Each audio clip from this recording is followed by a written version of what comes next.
કરવાની બિલકુલ જરૂર નહીં. આપણે એને સમજ આપતા જ શીખવાનું પહેલેથી કે મારે એને દરેક બાબતમાં સમજ આપવી અને એ સમજથી પોતે જીવે પછી, અને એમ કરતા કરતા એની મેળે જ સરસ થશે. એટલે બહુ સારું એવું નાની નાની બાબતમાં કેવું છોકરાઓની બાબત હોય કઈ વસ્તુની બાબતમાં આપણે જોવાનું કે આ સહેજ ના પાડીશું નહીં તો પેલું એકદમ ભડકો થઈ જાય, એકદમ વેર બાંધે, આખું બધું મનની અંદર બીજું ચાલે. એના કરતા રવા દેવાનું નહીં, કઈ વાંધો નહીં, 2 બિસ્કિટ વધારે ખાધા, કાલે પછી ખાવાની છે જ નહીં, ઉકેલ લાવવાનો છે. એટલે બહુ કહેવાય ને કે બહુ અહંકારી અથવા તો જે લોકો કોઈક એવા અભિપ્રાયની અંદર બેઠેલા છે એની જોડે આપણે સમજીને એવી સરસ રીતે એના અહંકારને બિલકુલ દુભાય નહીં એવી રીતના કામ લેવાનું, અને એમ કામ કરતા કરતા બધું થઈ શકશે. પછી આપણે તો એ શેના આધારે ખાય છે, શેના આધારે મળે છે બધું સમજીએ છે. એ આપે છે અને આને મળે છે માટે ખાય છે એવું નથી. દરેક વ્યક્તિના પોતાના જે પરમાણુ છે ને એના આધારે બહાર બધો ફૂડ ભેગો થાય છે. પેલું તો હાલનારો નિમિત્ત છે. એ બિસ્કિટ આપે, ચોકલેટ આપે છે, એ તો નિમિત્ત છે, પણ મૂળ એના જે પરમાણુ છે એ અંદર હવે આ સમયમાં ઉદયમાં આવ્યા છે ને એને એના પુણ્યથી પાછું આ ભેગું થાય છે.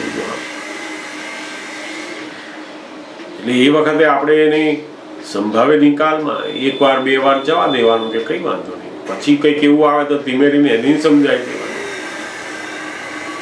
નથી ઘણી વાર મધર હોય ને એના છોકરાને કહી દે કે જો તારી વાઈફ હોય ત્યારે આવું બોલવાનું, મને કહીશ નહીં, મને પૂછીશ નહીં. પેલો છોકરો જ બોલે બધું. એની મધર બિલકુલ એમાં ઇન્વોલ્વ થાય જ નહીં, પણ હોય કોણ ખરેખર?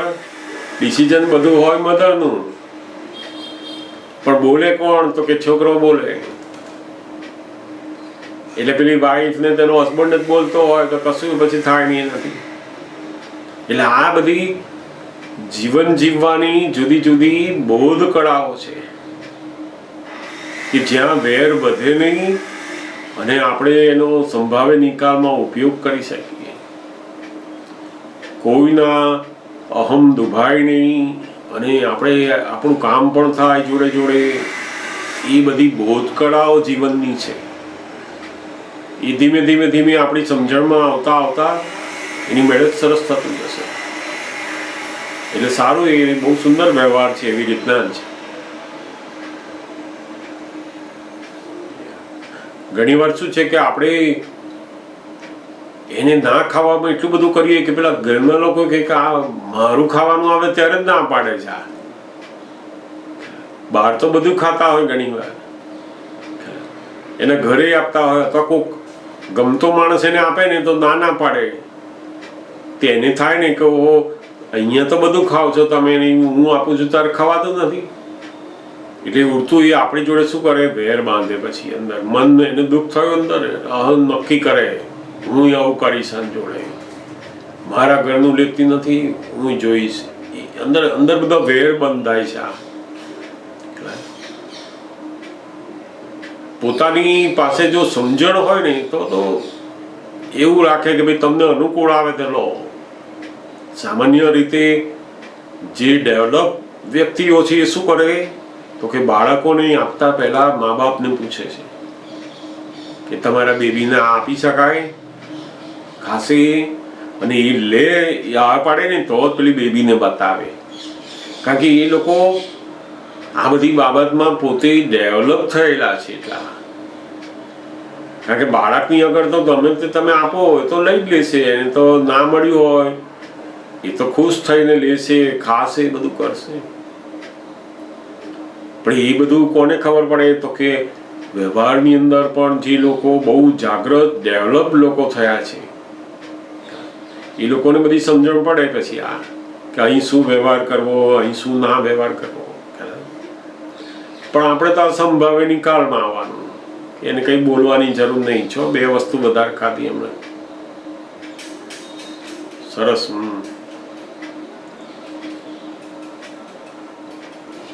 બહુ જ સારા. આવા ધીમે ધીમે જીવન વ્યવહારને જીવવા માટેના જે જુદી જુદી જગ્યાએ આપણે કેવી રીતે વર્તવું અને એની અંદર દરેક સાથેના આપણા જે હિસાબો છે, ગમતા ના ગમતાને કેવી રીતે આપણે ટેકલ કરવું, બધું એ બહુ મોટું જ્ઞાન છે.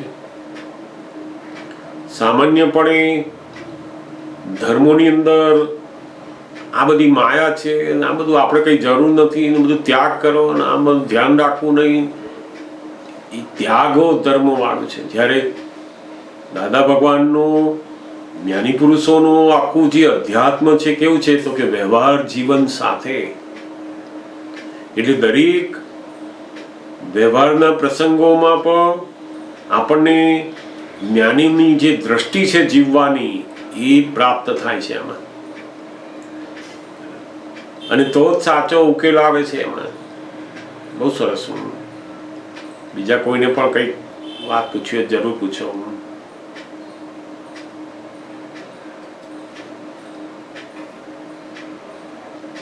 પૂછજો. બીજા કોઈને પણ પ્રશ્ન હોય તો જરૂરથી પૂછજો.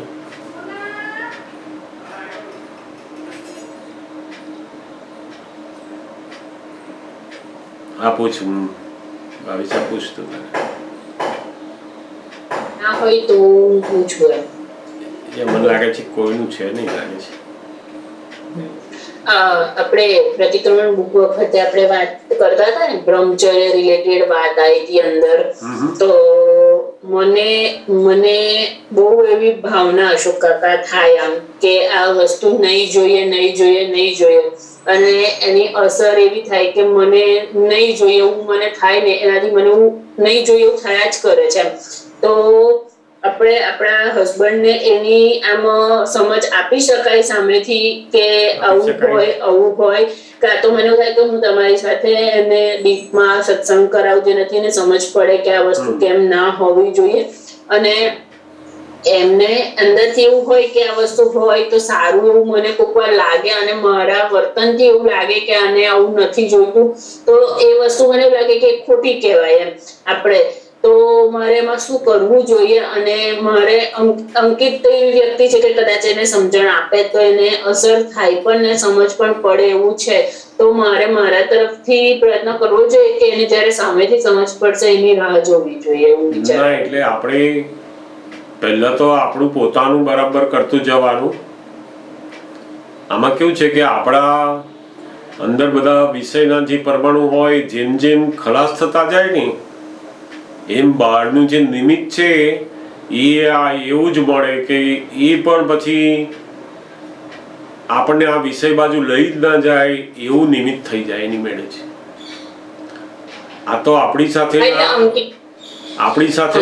એના જે ઋણાનુબંધ છે ને એ પૂર્વભાવના છે એના કારણે, અને તે પણ આપણે જેમ જેમ પ્રતિક્રમણો અને જોડે જોડે એની સમજણને વધારે કરતા જઈએ, એને પણ એવા સંજોગોમાં કંઈ વાંચવાનું, સાંભળવાનું અથવા કંઈ વાત કરવાનું મળે, એની જોડે પણ તું વાત શેર કરું, એમ કરતા બંને જણને એવું થઈ શકે છે. કારણ કે જો બંને જણની સમજણ આવે ને તો એકદમ ઉત્તમ રીતે પોતાનો વ્યવહાર જીવન રહી શકે. કોઈ એક જણને આવે એક ફાઇલને તો એને છૂટકો નથી પછી. કારણ કે સામે જે હસબન્ડ છે કે વાઈફ છે, તો જો તમે એની જોડે સંભાવી નિકાલમાં ના આવો પછી તો ક્લેમ કરે પાછા. એટલે ત્યાં આગળ તો શું કરવું પડે? સંભાવે નિકાલ અને જોડે જોડે પેલી ભાવના દ્રઢ થતા જવું જોઈએ. બરાબર. એના વિશેની જેમ જેમ વાતો બધી દાદા ભગવાનની જ્ઞાનની સમજણ અંદર ફિટ થતી જશે એમ વિષય એની મેળે જ નીકળી જશે. આ તો આપણે કોઈ દિવસ દાદા ભગવાન કે તમે દુનિયાના માણસોએ આ વિષયનું સ્વરૂપ જે છે એને કોઈ દિવસ ખુલ્લું કર્યું નથી, કોઈએ ઓપન નથી કર્યું કે આની અંદર શું હોય છે બધું. એમ લોકોએ એવી જ બિલીફ છે કે બહુ મજા છે, બહુ જે છે બસ, અને બધું આખું વાતાવરણ કોઈ પણ ક્ષેત્રની અંદર જાઓ તો એ વિષયના વાતાવરણને ઉત્તેજિત કરતું હોય એવી જ બધી વસ્તુ અંદર મળતી હોય છે. એટલે ક્યારેય વ્યક્તિને આ વિષયમાંથી બહાર આવવાનું, તો બહાર એવું કોઈ વાતાવરણ, કોઈ એવી વાત, કોઈ એવી સમજણ એવું તો મળ્યું જ નથી ને એને. એટલે આપણે પોતે પણ દાદા ભગવાનની જે વાણી છે એમાં બ્રહ્મચર્ય વિશેની એને વાંચન કરીએ, સત્સંગથી વાંચન કરીએ, એને પણ એની સાથે વાતની શેર કરીએ, એની પણ વાતોને આપણે જાણતા જઈએ. એમ કરતા કરતા બંને જણને આખું વિષયની અંદરની જે માન્યતાઓ છે એમાંથી બહાર નીકળી ગયા આપણે, તો એની મેળે જ જતું રહે બધું. એટલે આપણે પ્રયત્ન કરવાનો, ભાવના કરવાની, દાદા ભગવાનની પ્રાર્થના કરવાની, હે દાદા ભગવાન, મને પણ આવું અદ્ભુત બ્રહ્મચર્ય વ્રત હું પણ પાડી શકું, આ વિષયમાંથી બહાર નીકળી શકું, આ વિષયના જે પરમાણુ છે એમાંથી હું બહાર નીકળીને પ્યોર થઈ શકું, અને આજે મારી સાથે જે હસબન્ડ તરીકે છે તો એની પણ સાથે એને એવું મળે, એની પણ એવી દશા આવે, એની અંદર પણ એવી ભાવના ઉત્પન્ન થાય કે એની અંદર પણ આ વિષયથી મુક્ત થવાની ભાવના એને આવે. એવી આપણે દાદા ભગવાનને પ્રાર્થના કરીએ ને એટલે એને પણ પહોંચતી જાય અંદર. મોટા ભાગે જે વિષયની શરૂઆત પોતામાં થાય ને પછી જ સામેના પાત્રમાં થાય છે. પોતાની અંદર જો વિષયના પરમાણુ ના હોય ને અને પોતાની સેજ પણ અંદર એ ના હોય ને તો સામે કોઈ પણ પાત્ર એ વિષય માટે આવેલું હોય છતાં પણ એ અટકી જાય છે.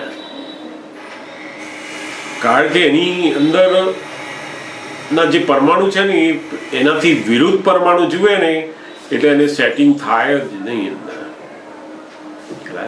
આ બહુ પરમાણુનું વિજ્ઞાન છે એની અંદર. જ્યાં સુધી પોતાની અંદર આ વિષયના પરમાણુ છે ત્યાં સુધી પેલું નિમિત્ત છે એની અંદર પણ એ મનની અંદર વિચારો ફૂટ્યા કરે છે. આપણા પરમાણુ ખલાસ થાય એવું પહેલા આપણે કરતા જઈએ અને જોડે જોડે પેલી પ્રાર્થના કરતા જઈએ કે એની અંદર પણ દાદા ભગવાન આ વિષયના પરમાણુ ખલાસ થાય એવા એને પણ સંજોગ આપો, દ્રષ્ટિ આપો, એની સમજણમાં ફેરફાર થાય. અને દાદા ભગવાન બહુ મોટી વાત આ કાળમાં બધા જ લોકો માટે સૌથી મોટી વાત કહેતા કે જે લોકો મેરિડ છે એને પણ આ કાળમાં અમે બ્રહ્મચર્ય વ્રતધારી કહી શકીએ છીએ. પણ ક્યારે તો કે એની દ્રષ્ટિ બીજે ક્યાંય બગડતી હોવી ના જોઈએ. પોતાના હસબન્ડ, પોતાની વાઈફ સિવાય કોઈ પણ જગ્યાએ જો એની દ્રષ્ટિ બગડતી નથી તો એને અમે આ કાળને માટે બ્રહ્મચર્ય વ્રતધારી કહીએ છીએ. એને બહુ મોટું કહેવાય. એટલે પોતાના હસબન્ડ વાઈફ સિવાયના વિષયો જે છે પહેલા તો કે જ્યાં આપણું મન બગડે છે, દ્રષ્ટિ બગડે છે, જુદી જુદી ચેષ્ટાઓ બધી અંદર છે, બધી જાત જાતનું એ વિષયને આપણે જાણી એના દોષોને ઓળખી ને એનાથી પહેલા આપણે પ્યોર થતા જવાનું છે. બહારના જે પોતાના હસબન્ડ, પોતાની વાઈફ સિવાયના એ દોષોમાંથી જો બહાર નીકળ્યા ને તો પહેલું મોટામાં મોટું કામ થયું એનું. આમાં કેવું છે કે અનંત અવતારની અંદર કોઈક અવતારની અંદર આપણને આ બ્રહ્મચર્ય વ્રતની મહત્વતા અને એનો ભાવના અંદર ઊભી થાય છે ખરી, પણ એના માટેનો જે પુરુષાર્થ છે પેલો એ ખબર પડતી નથી. બહુ લોકોને મોટા મોટા સાધુ આચાર્યો જે લોકો અનમેરિડ છે છતાં પણ એમની પાસે એવી સમજ નથી આવતી, એવી વૈજ્ઞાનિક દ્રષ્ટિ ફિટ નથી થતી કે જેથી કરીને કાયમ માટે વિષયના પરમાણુઓથી મુક્ત થાય. દાદા ભગવાન આપણને આ બહુ મોટી દ્રષ્ટિ આપે છે કે આ પહેલું કામ એ કરો કે જ્યાં પોતાના હસબન્ડ કે પોતાની વાઈફ સિવાયનું જેટલા વિચાર આવે છે ત્યાં પ્રતિક્રમણ, માફી માંગો. પહેલા બધું એ ચોખ્ખું કરતા શરૂ કરો. દ્રષ્ટિ જાય છે, ચેષ્ટાઓ થાય, વિચાર આવે અંદર, બધાના પ્રતિક્રમણ કરતા જાઓ અને પછી પેલું હસબન્ડનું કે વાઈફનું આવે છે. અને ત્યાં આગળ ધીમે ધીમે સમજણમાં આવશે. જોડે જીવતા હોય પણ કેવા હોય તો કે પોતાના હિસાબથી હસબન્ડ વાઈફ બન્યા છે, પણ હવે મોક્ષે જવા માટેના એક કહેવાય ને કે પોતે બંને જણા પોતપોતાના પુરુષાર્થ કરી રહ્યા છે. વ્યવહારમાં એ હસબન્ડ વાઈફ છે, પણ મોક્ષે જવા માટે તો એકબીજાના સાથી છે. એવી રીતના એ પોતે આ વિષયથી મુક્ત થઈ શકે છે. અને એમાં બ્રહ્મચર્ય માટેની જે સમજણો છે એ બધી ફિટ થતા બધી એનો પુરુષાર્થ કેમ કરીને થાય એ બધું જાણતા જઈએ તો બહુ સરસ થઈ શકે એમ છે. બહુ દાદા ભગવાને આ કાળમાં વૈજ્ઞાનિક રીતે આ બ્રહ્મચર્ય વ્રતને ખુલ્લું કર્યું છે. કોઈ કાળમાં કોઈ ધર્મની અંદર વૈજ્ઞાનિક રીતે બ્રહ્મચર્યને કોઈ દિવસ ખુલ્લું થયું નથી. બધા કોઈ નિયમથી, કોઈ સાધુપણાના ધર્મની અંદર નિયમોથી, પરંપરાઓથી એ બ્રહ્મચર્ય ઉપર આવેલા છે. એટલે દાદા ભગવાને કહ્યું બહુ મોટી વસ્તુ કે આ જ્ઞાની હોય ત્યારે જ આ બ્રહ્મચર્ય વ્રત એ કેવળ મોક્ષના હેતુ માટે કરવામાં આવે છે. નહીં તો મોટા ભાગના જે લોકોએ અત્યાર સુધી બ્રહ્મચર્ય પાડ્યું છે કે અત્યારના છે જે લોકો, એ બધાનો મૂળ હેતુ બ્રહ્મચર્યનો હોય પણ એની અંદર મોક્ષનો હેતુ હોતો જ નથી. એને તો ગાદીનું, પોતાના નામનું, પોતાના કુટુંબનું બધું જાતનું હોય છે અને એના આધારે પોતે બ્રહ્મચર્યની ભાવના કરે અથવા તો એ આજે અનમેરિડ રહેશે. સાચું બ્રહ્મચર્ય તો પેલી મોક્ષની ઈચ્છા બરાબર થાય અને એના માટે પછી બ્રહ્મચર્ય વ્રત લાવે ત્યારે બહુ મોટું વ્રત કહેવાય છે. એટલે બહુ આના વિશેની સમજણ જેમ જેમ આવતી જશે ને પછી આ વિષય નર્યો ગંદવાડો લાગશે એને. આખી દુનિયા છો ને જે કરતી હોય પણ આપણને દેખાશે કે ઓહો ગંદવાડો છે. કેમ તો કે જગતની તો કોઈ સુખ જ નથી માટે એને ગંદવાડાને સુખ માન્યું છે. દુનિયાના માણસો માટે એ જ સૌથી મોટામાં મોટું સુખ છે, કારણ કે બીજું સુખ છે નહીં એમની પાસે. આ દુનિયાના સૌથી બધા સુખોમાં સુપીરિયર સુખ કોને માન્યું તો કે વિષયને. પૈસા આવે, ઘર-બાર આવે, નામ આવે, બધું આવે તો જાય છે ભાઈ વિષય બાજુ જાય. કારણ કે સૌથી ઊંચામાં ઊંચું સુખ એને માન્યું છે એને. એથી ઉપરનું સુખ, પોતાનું જે ખરેખર આત્મ સુખ છે એની અંદર આવે ને તો પછી એને આ સુખ લાગે જ નહીં એને. અને એ આપણને આ જ્ઞાન પ્રાપ્ત થવાથી આપણી અંદર શુદ્ધાત્માનું જે સુખ આવે છે એના કારણે આપણને પેલી ભાવના ઊભી થાય કે આની અંદર તો સુખ બિલકુલ છે નહીં. અને જેમ જેમ એ સુખની હવે બિલીફો તૂટતી જાય એમ આપણે પેલા બ્રહ્મચર્ય વ્રત ઉપર આવતા જઈશું.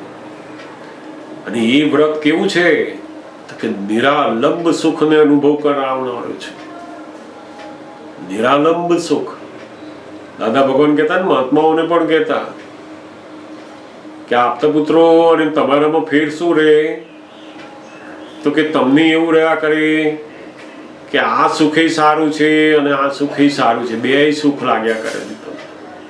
અને અમને કે છે નક્કી થઈ ગયું કે આમાં જ સુખ છે, આત્મામાં જ સુખ છે, એવો એમને બરાબર દ્રઢ અનુભવ થાય એમનો. કારણ કે પેલા સુખમાં ગયા જ નહીં, ખબર પડી ગઈ કે આમાં છે જ નહીં. એટલે ધીમે ધીમે આપણે પોતે સમજણમાં આવતા જઈશું. પછી આપણે ભાવના કરતા જવાનું. આપણા હસબન્ડ હોય, વાઈફ હોય, એની અંદર આવતું જાય એ બધું. અને અમુક એનો સમય હોય, એ સમયમાં જ તમારી અંદર એ પ્રકૃતિના પરમાણુ બધા જોર કરતા હોય. પછી ધીમે ધીમે તો આ બધું જીવનમાં સાઈડ ઉપર બધું જતું રહે. તો બધું પણ આ બહુ મોટી વસ્તુ છે કે આ પોતે ભાવના કરી અને પેલો પુરુષાર્થ શરૂ કરવાનો કે ક્યાંય દ્રષ્ટિ બગડે નહીં મારી.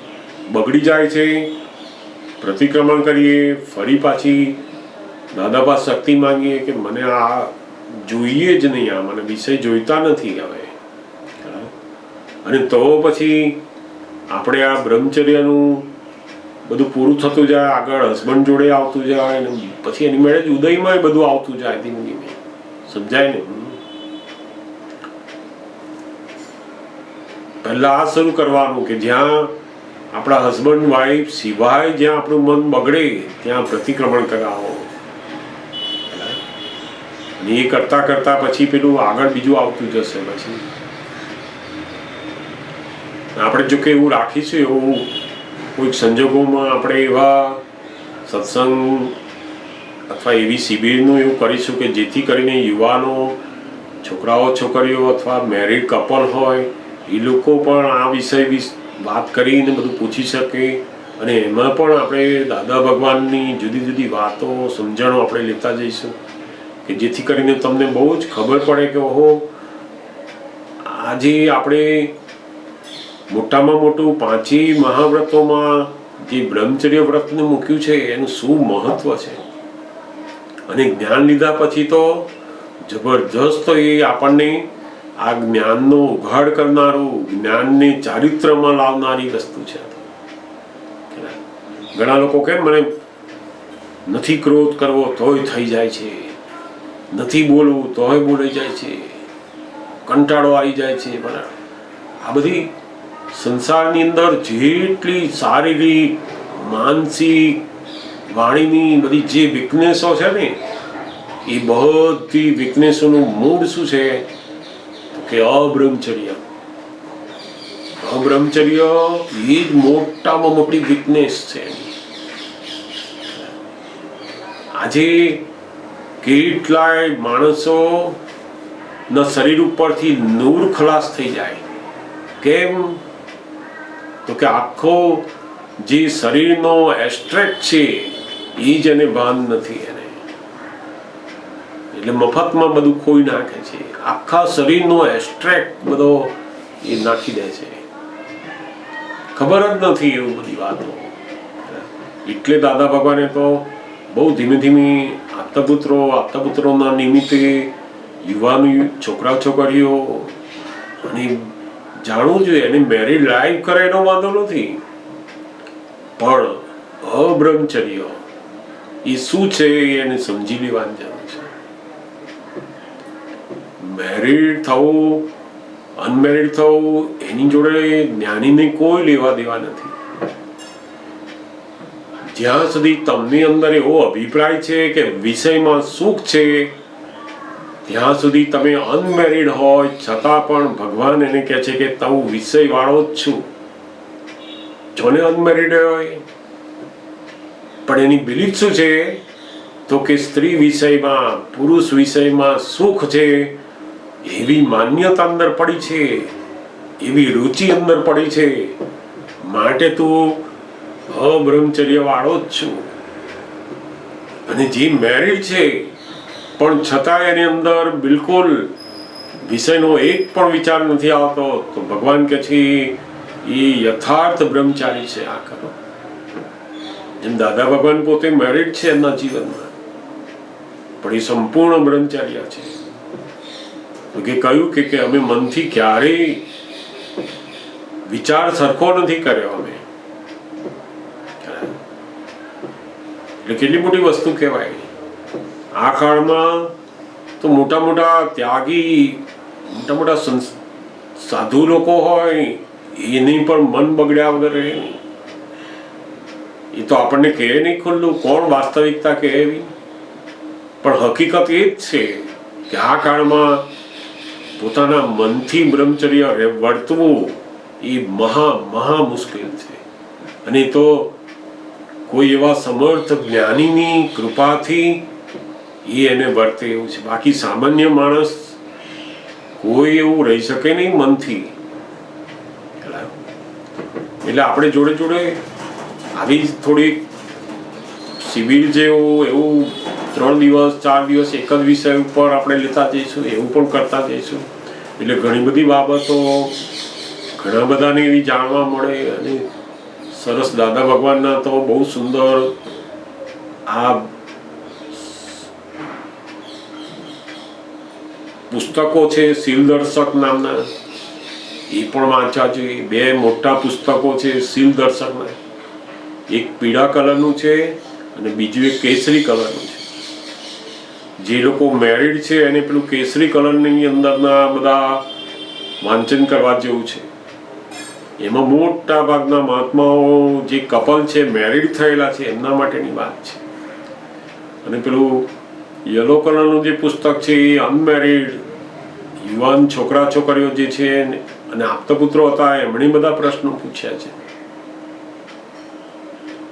એટલે આ એના વિશેનું આખું દર્શન, સમજણો બધી જો જ્ઞાનીના શબ્દોમાં આપણે સાંભળીશું આમ બધું, તો આ વિષય જરીક કે બહાર રહે એવો નથી મનમાં ના રહે. પછી દાદા કહે જ્ઞાની પાસેથી જો વિષયની વાતો સાંભળે નહીં તો આ વિષય તો 2 મિનિટમાં એનો ઉડી જાય કે છે.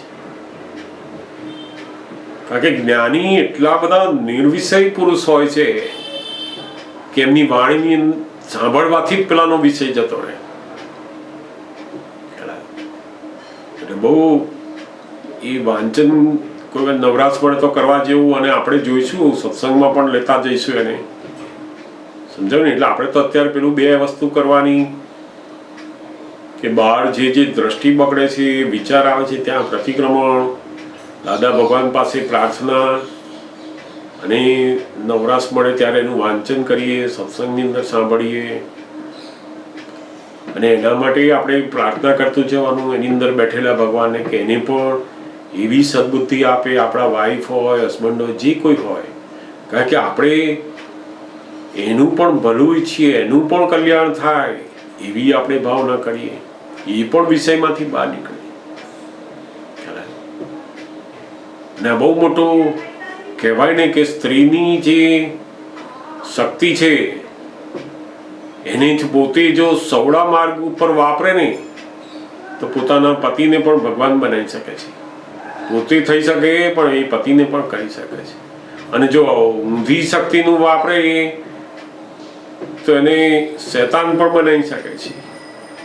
કારણ કે એની શક્તિ છે, એની પાસે શું છે, આખું શક્તિનું સ્ત્રોત છે, બહુ કામ કરી શકે. સરસ. એટલે એવી ભાવના ભાવતા જવાનું. ને આપણે સરસ સત્સંગે લેતા જઈશું એવા કોઈ વાર એવા સંજોગોમાં 1 અઠવાડિયું જેમ આપણે પર્યુષણનું રાખ્યું એવું આપણે એને પણ રાખીશું. એમ કરતાં કરતાં આપણને બહુ સરસ વાતો એમણે ખાલી હમણાં જે હવે શ્રાદ્ધ શરૂ થવાનું છે તેના વિશે એમને જાણવું છે કે ખરેખર આ શ્રાદ્ધ કરવું જોઈએ, ના કરવું જોઈએ, અથવા ખરેખર શું છે એ એમને ખાસ જાણવું છે. દાદા ભગવાને બહુ સુંદર આના વિશે પોતાની સમજણ જગતને આપી છે. મૂળ જે આપણે શ્રાદ્ધ કરી રહ્યા છે એ જે આપણા કુટુંબીજનો મરી ગયા એના માટે છે જ નહીં.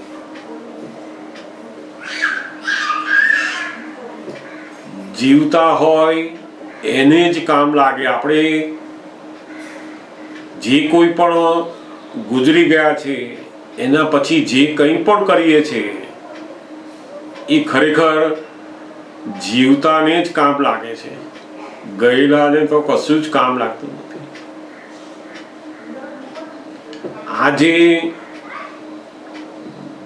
ભાદરવો મહિનો આવે એની જે સુદ પૂનમથી શરૂ થાય કે ભાદરવા વદ અમાસ સુધી 16 દિવસના જે શ્રાદ્ધ છે એ ખરેખર બહુ વૈજ્ઞાનિક રીતે આ ભારતની અંદર મૂકેલા છે. આ સમયની અંદર જે વાતાવરણ હોય છે એની અંદર એવો સમય હોય છે કે જેથી કરીને માણસોની અંદર પિત્ત એકદમ વધી જાય છે. જે વાત, પિત્ત અને કફ એ ત્રણની જે પ્રકૃતિ છે